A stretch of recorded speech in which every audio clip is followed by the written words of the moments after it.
Thank you so much for coming to join us for another episode of the StashCast, where we have interesting conversations with interesting people focused around the world of commercial real estate and proptech. StashCast is brought to you by Needle. What if you could use data and analytics to predict real estate transactions? You can with Needle. Come check it out at needle, NEDL.us to learn more. All right, I am excited today. We have Elizabeth Braman, a fellow CCIM, here with us. And we had a chance to connect a few months ago, it feels like at this point, and explain to me what you're working on. You're a fellow, I guess, commercial real estate veteran and PropTech founder. So I was like, oh, we definitely have to have a conversation. So Elizabeth, thank you so much for being here. I'll finish my intro. I guess you're the CEO of Revolution RE, which is a data aggregation company focused on like asset management. And so I guess with that, why don't you take the reins and tell us a little bit more about who you are and what you do? Absolutely. And thank you so much for having me and thank you for the intro.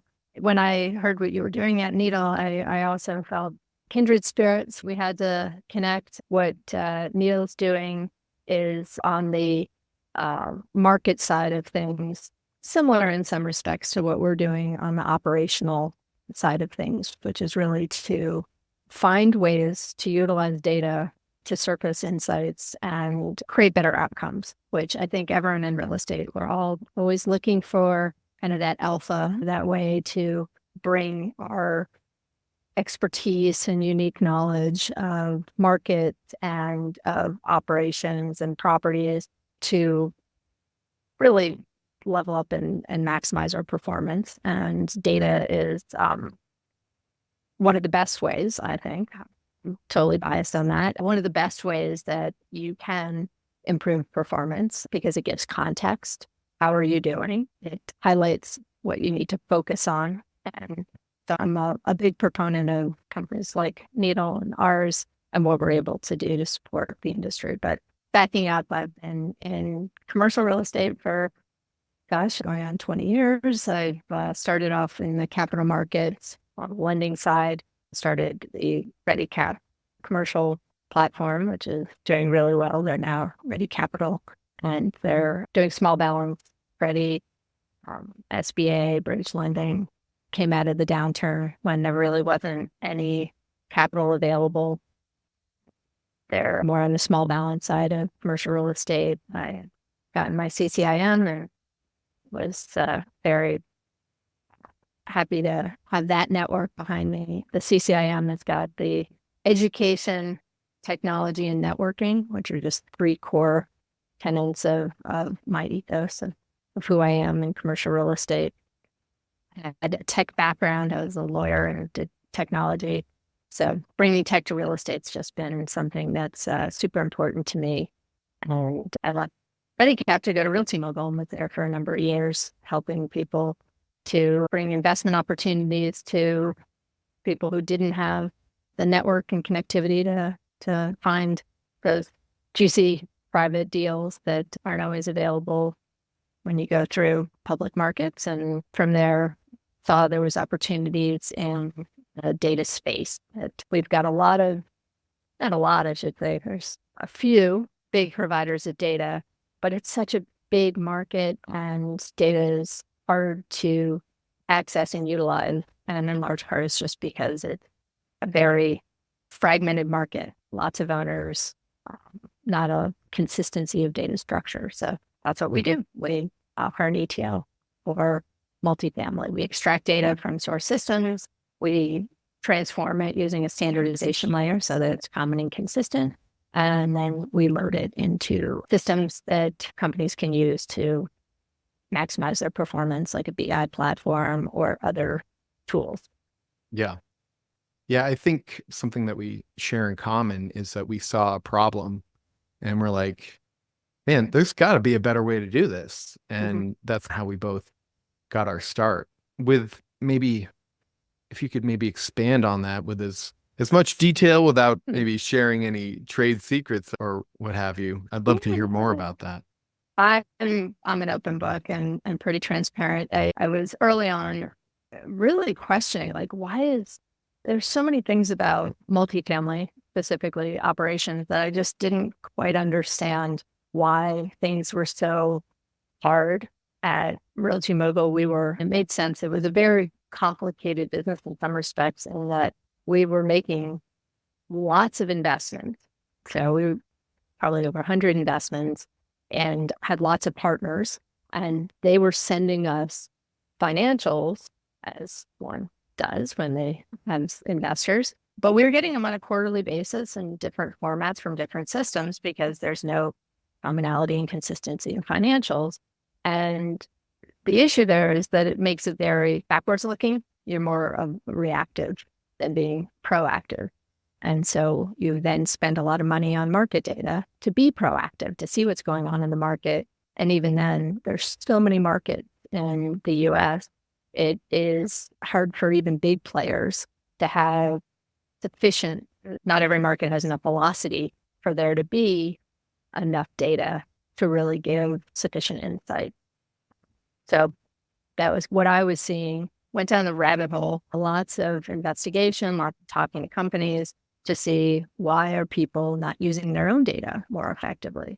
And even using your own data can be challenging, because you have different management companies. If you're an owner, they are sending you data from different systems in different formats, which makes sense. Not every company operates the same way, but it does make it hard to then look at your portfolio list.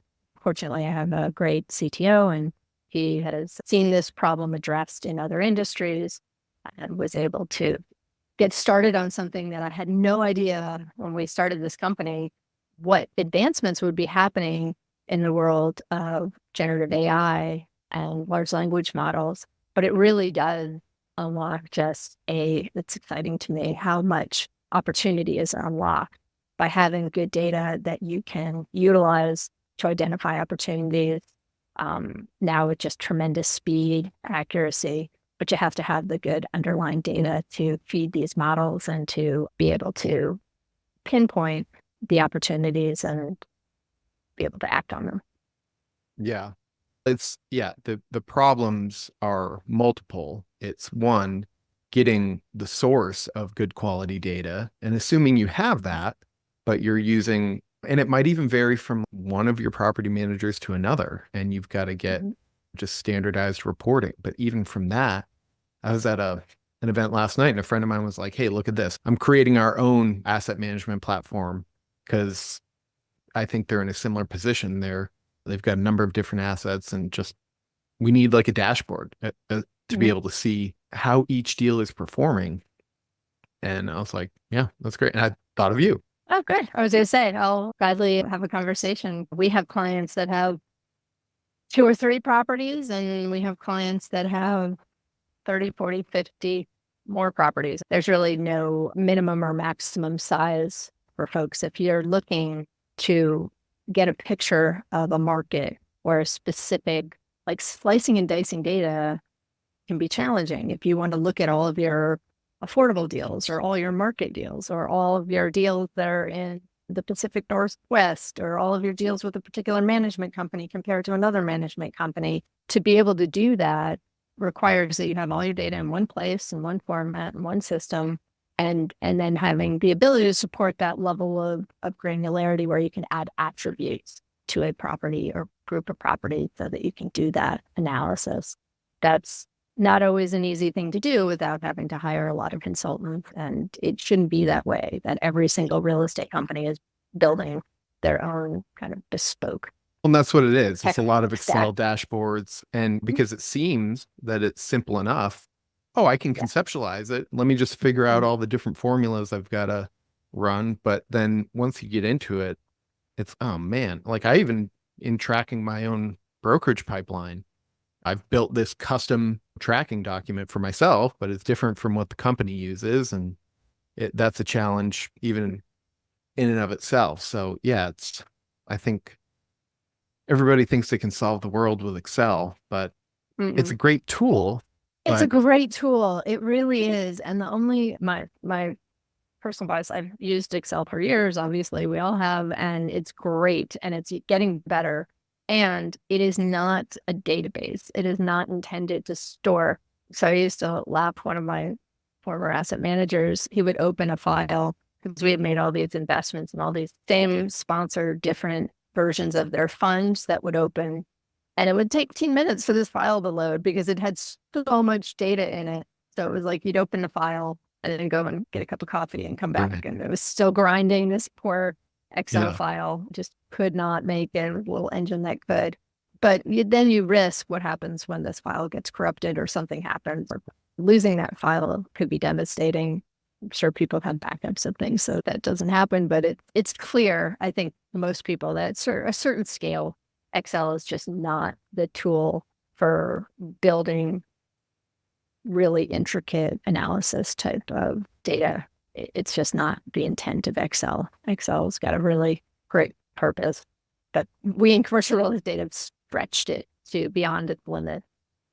Yeah. That's where BI platforms come in. That's where we're using technology to help support Excel in its endeavors. Yeah. Yeah. A lot of folks come up from, oh, I started with a single family home and now 20 years later, I've got X number of thousands of units and we've always done it on Excel. And if it's not broke, don't fix it. But at the same time, what are like the liabilities that you're leaving yourself? The question is, well, if it's not broken, okay, don't fix it. But there are risks that you're leaving yourself open to of lack of insight or clarity into future decision making and things like that. So I think what you're doing is great. When you think about your target market and like your ideal customer profile, I spent past 6 months, it seems, thinking about those things. Who would you say are your ideal types of clients? That's a great question. And I think there's a lot of these companies that are smaller than the big property management firms that have so many units that they have an entire BI team on staff, and they've been doing this for a while. We've actually worked with a couple of them that need more in the middle piece, like standardization. Like they've got the front end Power BI worked out. What they're working with us on is like supplementing their data models in the middle, because if you have a data warehouse, you really do need structured data, and having the ability, if you add a new property management system, if you're a property management company that buys another company and they're on one system and you're on another and you need to get your data in kind of the same place, but you're having to scale up, that's a use case for the larger companies.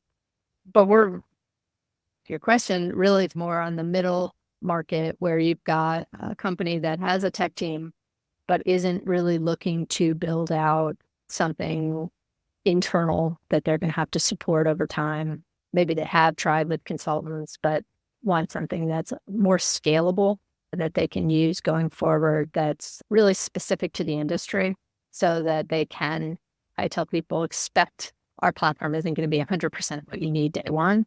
But if we're at 80 to 90%, that's great. And then the extra 10% is where you have to put some effort into customizing it, making your own, adding additional data sources, really bringing it to where previously, if you were starting with a consultant, it had to go from 0 to 100.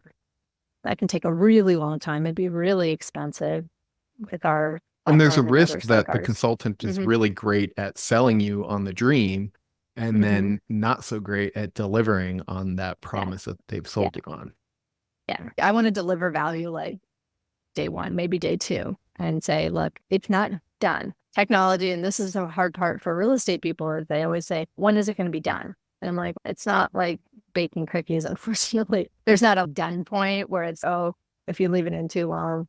Technology is just iterative. It is never ending. It is always, we put out a version 1 of something. That's never going to be its end state. That's always the starting point to a long journey of iterations over time. And hopefully with active users, you get better and better. And someday you might feel like you're more mature, but there's really no such thing as being done. Starting looking at the bones of the technology. Does it meet a bulk of my needs? And is it a team that I can work with to get there on the rest? I had a guest on, I think it was the day before yesterday. He's with the Columbus Metropolitan Housing Authority. And as you're speaking, I'm wondering if, because I think they self-manage most of their stuff, but I know they have some partnerships where they have some other managers. And I'm just thinking, man, I feel like you guys should have a conversation. So I I'll think introduce so. you to Bob And afterwards. that's exactly right. It's companies that maybe they self-manage most of their portfolio, but they have two assets with a property management company, or they have six property management companies. There are 12 partners that they work with. It really runs the spectrum of on one system to on many systems. And the clients that are on one system, they are generally speaking wanting something that's just either out of the box or something super simple to get to a place of having add value to their team. They really don't want to spend a lot of time with customizations, or they're wanting to prolong that process, and maybe they'll get to it. But day one, they really need a Monday report. They just have to get that automated because now the team is starting to complain that so they've got a lot of stuff to do, and spending time copying and pasting from different systems is not a great use of their time. I would agree. And Yeah. it's an issue of accuracy. If you're copying and pasting things at scale, that does not work. A lot of errors can happen and you miss things. And that's really what using data effectively means, is that you're helping to surface the things. One, you don't want to miss things. And two, that you surface the places that you really need to focus on and can drill into those and not spend time with. There's so many data points in managing real estate. There's a lot of noise that you can focus on. The things that you're doing great at, is that going to move the needle?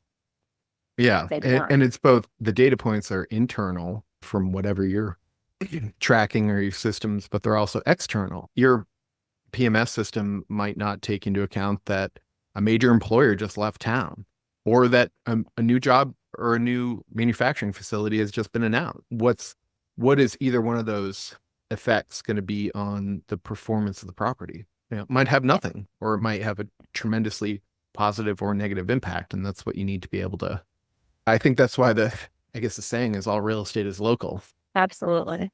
Yeah. If you don't have context of your market, like the fact that we're either looking at our properties individually, or we're looking at market data, but not looking at them together.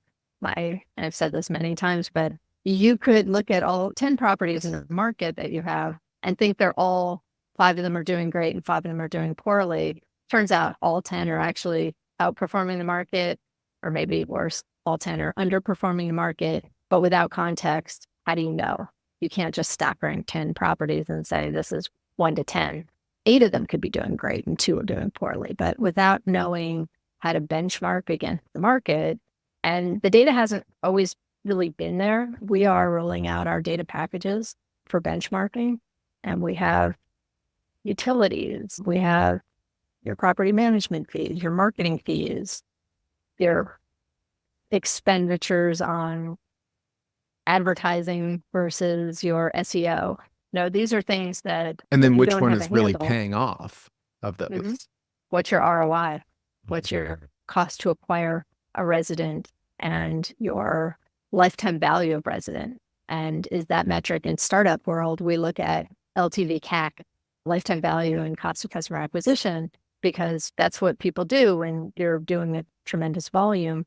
Real estate people hasn't been like the biggest metric, but it's a really interesting, valuable one. You could benchmark against, am I spending too much to get a resident? Would I be better off just reducing the rent of a current tenant on a renewal and encouraging them to stay, taking into account how many days, average days on market, average cost to turn the unit, all of these things? Nothing happens in a vacuum. And there are things that, if you look at it holistically, may tell a completely different picture than what our assumptions have had us operating on for a very long time. Yeah. Or even I was thinking earlier, a use case could be, and maybe this would be a sense of urgency. You take on a new capital partner and they're like, we need these reports. Mhm. And you're like, how? How am I going to Mhm. do this? And so Oh, that's yeah. where a solution like what you guys what you have comes into play. What's your historic performance? And you go, oh, how do That's we a show great that? question. That's a good question. Let me get back to you on that. Yeah.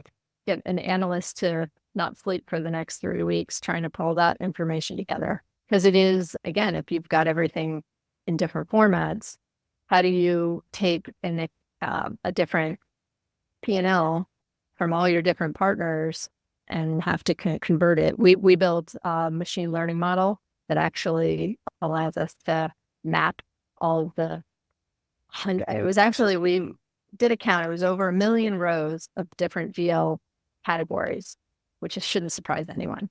All right, right? Because every management company, they have 3, 4, 5, 600. I've seen some as many as 1,200. And you're like, gosh, that's a lot of. But if you have 100 assets and each asset has that particular property, a different unique GL code, it adds up.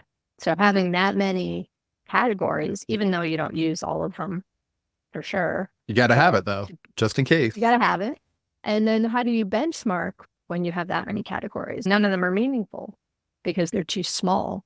If it's pet rent non-recurring versus your pet rent recurring, your 20 different pool expenses, if you bucket them, then you can do a more reasonable comparative analysis. Mm-hmm. So that's where some of the technology gets cool, because you can come up with more manageable sets of data that allows for what should my per unit water cost be in this particular market. If it's way higher, maybe I've got a water leak or an issue that needs to be addressed. Yeah. And some of those smart technologies, they say, hey, we can help you figure this out. But even taking the data from that and then incorporating it into the rest of your operating platform can be a challenge in and of itself. Absolutely. I wonder if you've got any stories that you might be able to share of how helped existing clients uncover some of these mysteries or insights that you're like, oh yeah, duh, or not duh, but oh, we weren't even thinking about that. Yeah, for sure. We had, after COVID, there was a lot of non-paying that was going on. And if you're looking at just your accrual financial and not getting good collections data from your management companies, we've had some clients that it was a very time-consuming process to pull together all of their collections data from all their different managers and get a real picture of their aging receivables and where things stood. So interesting insights there. There was how many tenants are paying. Because if it's half the building, maybe you have an issue. If it's 3 that just happen to be close to being written off, maybe there's not as much you can and should be doing. How does that data look compared to application approvals in Demurial? So are you letting in the right credit quality? Is that something that maybe you should take a look at? So those were definitely top of mind. I have a wish list of being able to see if you have industry concentration. We do this in commercial, but we don't do this in multifamily. During COVID, there was a management company that had a high concentration of people in the entertainment industry. And so some of their properties were showing higher delinquencies than others. And my thesis was that it was probably related to industries that were hit harder, some of the COVID policies. So that's something that it would require getting some additional data sources. But I think that's something we do in commercial. We make sure that you don't have a building full of mortgage companies, because we know how that turned out to be the last. I mean, for a while, crisis. it's gangbusters, but then it's fantastic until interest rates creep up by 5 bips, and then you're like, everyone stop paying. But that's an issue that maybe in multifamily you can think about when about fair housing issues, but there's something to be said for making sure that you don't have every single person in your building work for one company, because if that company leaves town, now you've got an empty building. That's when you need a master lease with that company. You guys need to guarantee me that we're going to have this. It's like a HAP contract almost. Yeah, no, it's a great idea. But wait, again, data tells you when you have an issue that potentially needs to be solved, and Well, it and if doesn't that's always lead. yeah, if that's one of the say you've got 10 or 100 properties, if that's one of them, and if your property manager or asset manager is overburdened or just not paying attention to those things, those are like flags that you can throw up and be like, hey, you guys should pay attention to this. And I think that's the point of having that good, clean data and then being able to work with it. Yeah. And where these machine learning models get really exciting because they get iterative. So over time, you can train them to start identifying patterns and trends. So is it your 3-bedroom tend to have much slower, longer days on market during times where kids are going back to school? No one's renting an apartment when they have 3 kids. So you better get those They're specials already out in June and July. exactly. And so what that does is it tells you that you have to, we actually did this. We put together a model for optimized days on mark or optimized lease length. So looking at how long should you have a lease to ensure the minimum days on market to maximize your yield? Because it's not always about just increasing your rent. Sometimes it's just saying, okay, how about an extra 2 months of lease or less 2 months so that I'm not leaving this unit on the market at a time frame where it's just going to sit there empty. Staggering that and really being thoughtful about your lease length can really make an impact on yield in a way that I think we've underestimated. Mm-hmm. So that's another great use case there. Yeah. Let's maybe transition over to the life of a founder. Drinking from a fire hose, it seems, Mm-hmm. and trying to learn all the ins and outs to this. How has the experience been? Like, how have you navigated conversations with VCs or have you accelerator programs, incubators, all these things? Everybody's trying to sell you something. I know. I've been doing this a very long time. I've said to people, it's either in your bones or it's not. And you'll find out pretty quickly if you start working at a startup. And I encourage people to work at one before starting one because you really do get a sense of the lifestyle, the good and the bad. There's many amazing things about starting a company or being a startup. And there's some things that other people that aren't in this world do not understand, think are crazy. It is a certain risk profile. I like to think it's an optimism. Maybe it's a over optimism, a flexibility. There's just a ton of things that it's either your personality or it's not your personality. If it isn't your personality, you think the worst job ever. And if it is, you're going to think the most amazing thing ever. There's not a lot of people that are like lukewarm. Yeah, I could take it or leave it. Like they either really like it, or they don't. I don't know anything different these days. Like it's Yeah. just been so much a part of my career working at companies or building them. This has been an exciting one just because the timing of the market, I think, has been particularly positive. Like having all of this externality of applications and use cases or technology advancement has definitely kept the wind at our backs on this one. But it's a lifestyle, and the venture markets have not been super active or excited about anything, but proptech has had a tough year. I was fortunate I ended a raise right before that. And I think now you can see when the things shift, money's coming back into the market. There was a certain prudence to slowing down. Valuations have just gotten crazy and deals that were being done, probably not all of them should have been done. But I think things are starting to come back around. And you just have to know that you're going to take hundreds of meetings. Like it's not I took 5 meetings and I'm done. No. Yeah. I don't know who takes 5 meetings and is done. It's dating and it's finding the right investment partner because you're vetting them as much as they're vetting you. And I talk to just tons of entrepreneurs because you hear horror stories about this guy came in, he was a great investor and he gave us all sorts of money. And then within 6 months, he was telling us what to do and wanted to change the entire trajectory of our business plan and shut us down. And you're like, what? How did that happen?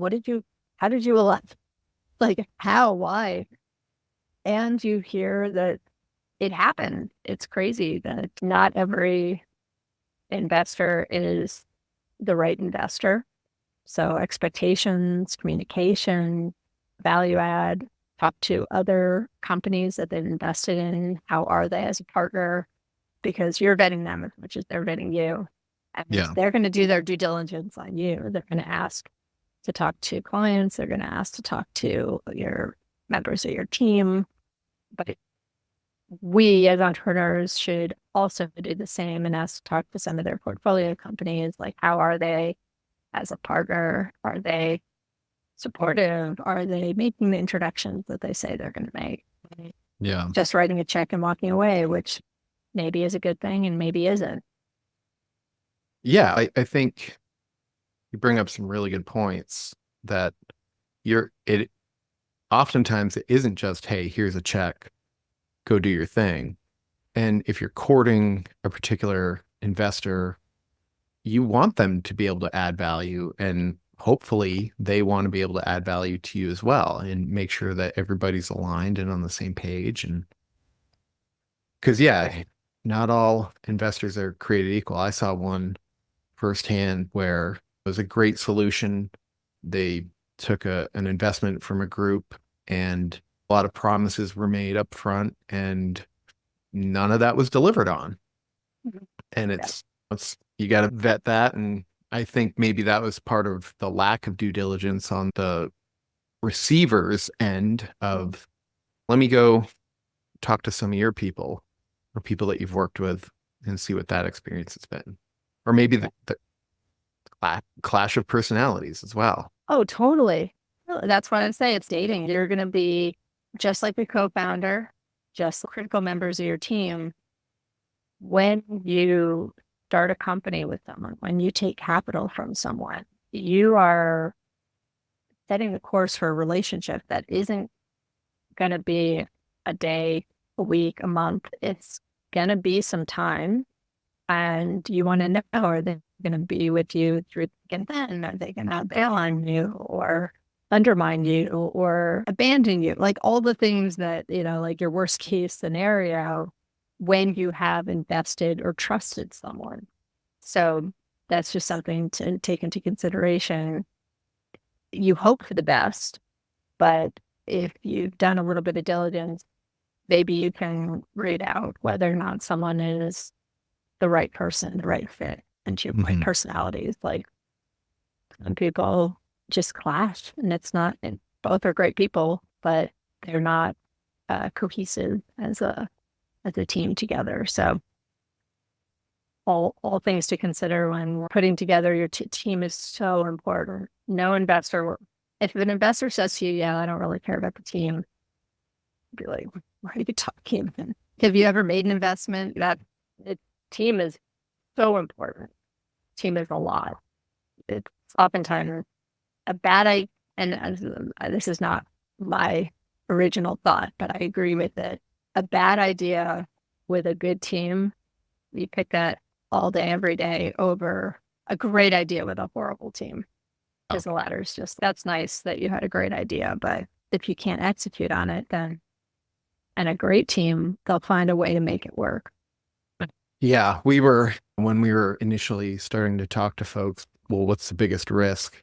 It's like execution, just making sure that we can deliver what we're saying we're going to be able to deliver and then go out and sell people on it. Yeah. I had a couple of people early on that were like, sounds like a great idea. Good luck with that. And I was like, oh, okay.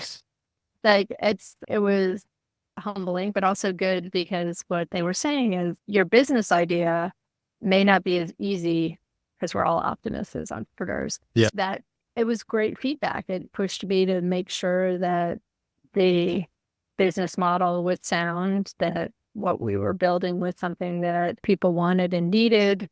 We may have been a little early in the cycle, and that's okay. as long as you're not too early.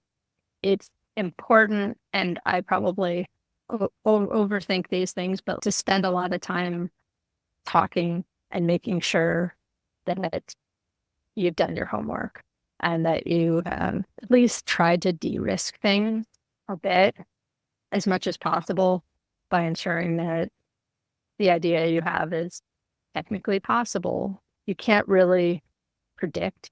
Every single startup I've done, and this is my fifth, there's been something unpredictable. Like when you step back and you go, God, I never could have predicted that. But that's why team's important, because when these unpredictable things come flying at you, it's like, how do you handle it? How do you manage it? Do you pack up your toys and go home? Or do you say, okay, I'm going to figure out how to work around these issues. I'm going to identify a different path. Yeah. That's the pivot that startups sometimes have to, I think oftentimes have to go through. We had one initially, it wasn't a full pivot, but it was just a reworking. It's like, all right, we can just go to brokerage companies, for instance, and say, you guys have the data. Why don't you just give it to us and we'll apply our analytics? And they're like, not so fast. And exactly. Which I don't think of that as a pivot. I think of it more, and for some reason, pivot always makes me think that you completely, one day you were going to do commercial real estate data, but tomorrow then you realize that you'd rather do study sunflowers or something. Yes, exactly. Do farming. So, okay, that's not the same company that I invested in, but with that, you always have an idea of how you're going to go to market. You always have an idea of how you're going to deliver your product. And oftentimes the best laid plans, once you start, it turns out that is not your key stakeholder. That is not the way. Maybe you just find a more efficient way to get to market. So that's more, to me, that just the regular wiggles of entrepreneurism and startups is you add things on, you try things out, marketing channels. Mm-hmm.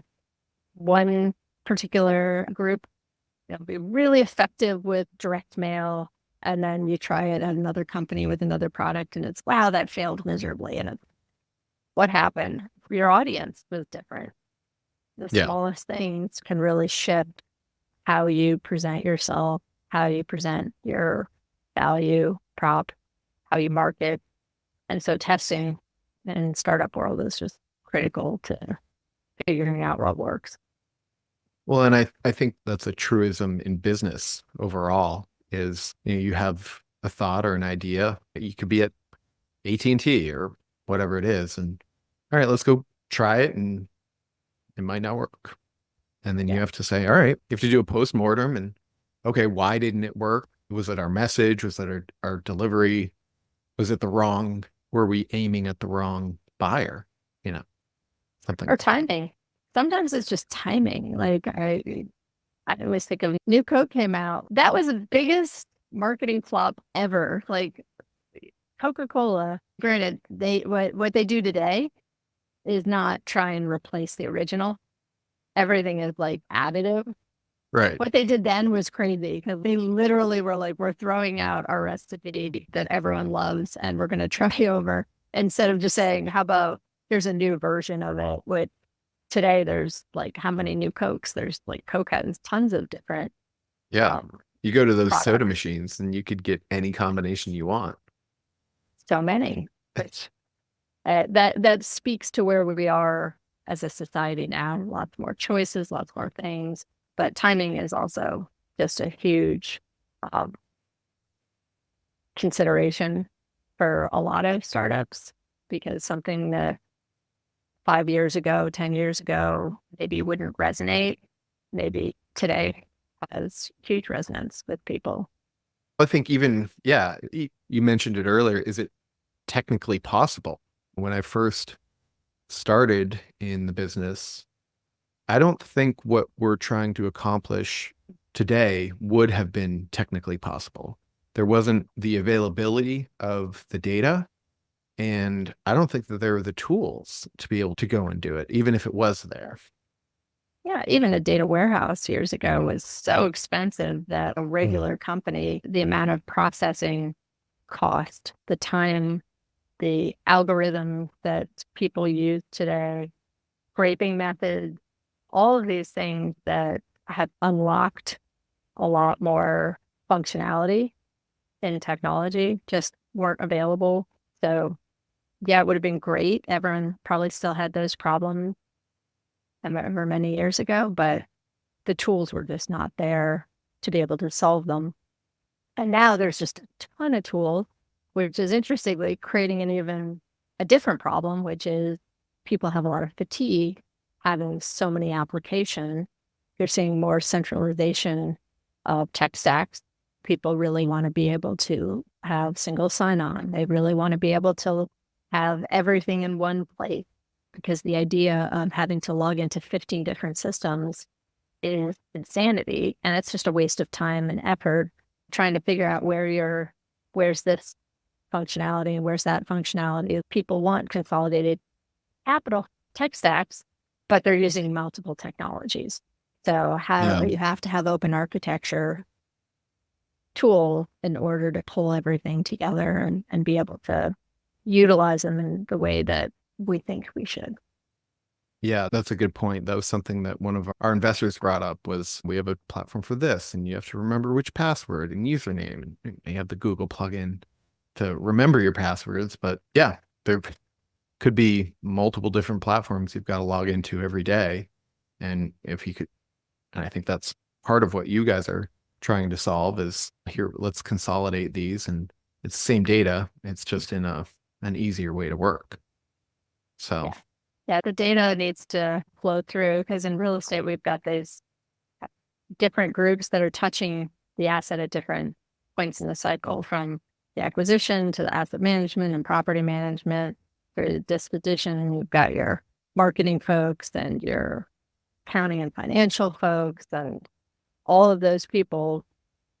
To have them use the same technology is challenging because they have different uses, different functions. It's more about how do you tie everything together in a way that creates that consistency, continuity, flow. Open architecture system, you should be able to. That's why when we log in to a lot of systems, you go, oh, do you want to connect with your CRM, or do you want to connect with, and then that way but those are open architecture systems. Not every real estate technology that's ubiquitous and being used, I'm talking about PMSs, all has this kind of open architecture, which makes it just harder to get the data to flow in and out. Yeah. And partially it's, no, this is mine. You stay out. This is mine.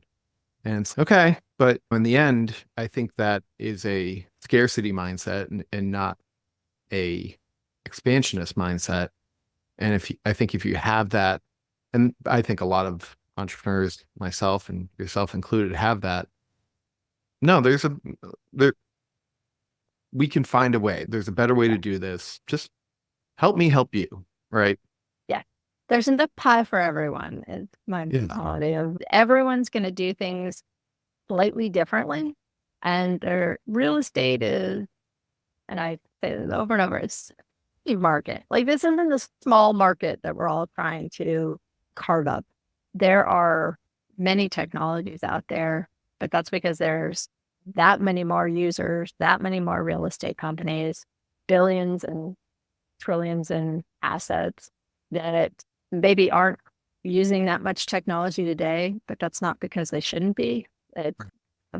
Tech is lagging a bit in our industry for lots of reasons, but the more we make it easier to use, the more adoption.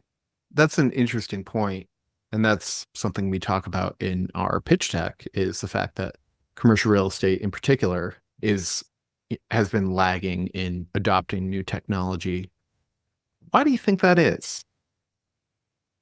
I have a couple of theories about it, but in large part, it's the fact that there is a lot of ownership is mom and pop. And I don't say that in a derogatory term. It's for the onesie twosies. So if half the market owns a piece of real estate, as opposed to big institutions that have many properties. You don't really need a ton of tech if you have one property. You may not even have a management company. So the more the market moves towards professional management or professional ownership, and as asset values get higher and higher, and as generations that were able to buy into real estate with a one property mentality start to age out, I think that the numbers you see them over time are creeping up, that it's more institutional, more professional ownership and management, and professional owners and professional managers. When it's not like I just happen to own an office building, I am an office owner of 30 properties. Once you start to scale up your businesses, then you start using technology. If you have one asset, you're not scaling technology usage for that one asset. So I think to me, that's a big part of it. Is as an industry, it has been primarily owned by individuals. And then the technology just evolved from that. And so today, a lot of real estate companies that have $1 billion in assets and there's 10 people. It's like these really small teams, and they're real estate people. They're not technology people. So not every real estate company even has the internal resources to build out a tech stack, to do a lot of tech adoption. So I think that's also probably a large component of it. I wonder if, as there's some of these groups out there who are great at raising capital, they went out and bought a bunch of deals. I wonder if there's no, it seems like with some of these guys, and maybe it was just callous, they didn't care, but it seems like maybe there should have been a warning system to say, we've had rates so low for so long, you're buying on a variable. What if it goes up to, you're buying at 3.5%? To stress test. Yeah. Like that. So that's the other piece of it is, big piece of it is real estate is private. There isn't that ability to look at public REIT. If you pull their prospectus, they don't have asset level financials in their prospectus. That's not a thing. How do people get data? They pay for it, and it's expensive. So when you have a lack of availability and transparency, you can't just go on to Edgar and pull up the SEC filings for public apartment buildings. That's just not how the industry works. You have no idea necessarily. You're asking brokers. It's very anecdotal. What are comps? You're asking brokers. What are Very sales? selective too. I was doing that yesterday. Yeah. I was like, here's a comp set. It supports our deal. Come on, let's go. And that's exactly right. Every prospectus that you look at, you're like, wow, concessions in this market? That's amazing. Wow. You guys just all get market rents, whatever. Literally, that's one of my big pet peeves. Like, people look at whatever is on apartments.com as that's what the comp set is. So what are you talking about? Someone's asking for $3,000 for a 2-bedroom does not mean they're getting $3,000 for a 2-bedroom. It means that's what they've marketed. It's not what they're actually getting. Yeah. What they're actually getting is concessions, and then you have to adjust for all your delinquencies, all of your vacancies. Yeah, your net rental amount is different than your market rent, your advertised market rent. Yeah, that's nice, but that's not how you should underwrite your projections. It's the same thing as thinking you're going to buy an apartment building, and within a month, you're going to turn 50% of the unit because you've renovated them. And it's in 30 days, you're going to pull that off. How are you going to get everyone out, renovate their unit, and somehow magically lease and then get it back in? Yeah. You are amazing. You have managed to distort time and space with that one. But I can tell you, I've seen a lot of projections, a lot of pro formas where it's like, oh yeah, I don't know how you think this is going to happen, because there's no physical way for that to happen. Your leases, you can't even, how are you going to get these people out? Their leases aren't expiring. But numbers in spreadsheets can be manipulated, and you can say whatever you want to say. Private. No SEC or others are looking at your underwriting and saying to you like, hey, even having worked at a broker dealer, they weren't digging in. The compliance teams weren't looking at how we were underwriting deals. We were prudent underwriters and made sure that we put in reasonable assumptions. But at the end of the day, it wasn't like there was a regulatory body that was looking at how we were underwriting deals and questioning our assumptions. So that makes real estate a harder investment to really look at as an industry. Like, how is it doing? The visibility is challenging. Yeah. And I don't think anybody's advocating for more regulation, quite the opposite. But yeah, I just feel like the solutions like yours and what is on our roadmap could help people make smarter decisions. And that's what we're trying to do. Yeah, visibility. It's hard to have visibility if there isn't anything to look at. You have to have the data, the information there and available. And again, it's just such a big country. Like, there's very fragmented. So getting enough information consolidated, the companies that do have public data, market data, it takes a really long time to build out the mechanisms for pulling all those data sets together. That's where you come in. It's interesting though. Yeah. Well, that's where companies like ours come in, but we're all boiling the ocean. There's just so many different data sets. Ours alone or market data alone, none of it alone gives you a truly full picture. And then once you have all that data, it has to be in one place, in one format, or clean and standardized. And then you can start applying it in ways that help you to surface the insights. So you still need to then do something with it, because otherwise it's just a big pile of data. What do you do with data? Like, you can sift through it, but that'll take a long time. Yeah. And you're liable to miss things if you're doing it manually. Oh, for sure. I am. I know I am for sure. Or to mix things up. Classic. Well, yeah, you look at a spreadsheet, like, it doesn't always necessarily tell you something. You really do have to build in, okay, I want to see comparative, how year over year this is doing, or month over month. Like, once you're brilliant looking at a spreadsheet, it's really hard to glean what a month over month change is. And even if you are a brilliant Rain Man type person like that, chances are you're not going to be client facing. So you figure all that stuff out. You're like, wow, this property is a real dog. And then no one knows. Yeah. Did all your analysis in a vacuum. So, yeah. The thing with technology is it doesn't always come with the right outcome. That's why we need people who have I often get asked, is technology going to take over and we don't need people anymore? And no, like, we're the ones that actually have the real world experience to know when an outcome reached is faulty for whatever reason, because the facts may just, even you're missing certain relevant data sets, or in a vacuum, something reaches an outcome that makes no sense. You still need people to guide the process. Yeah, exactly. No, I agree. I look at it as a tool for what we do, not necessarily Accelerator. A replacement. Yeah, exactly. This has been a great conversation. I appreciate you joining me. If somebody's interested in learning more, maybe they've been scaling up and they're like, oh my God, I'm just overwhelmed with all these things and they need some help standardizing. What's the best way to get in touch with you?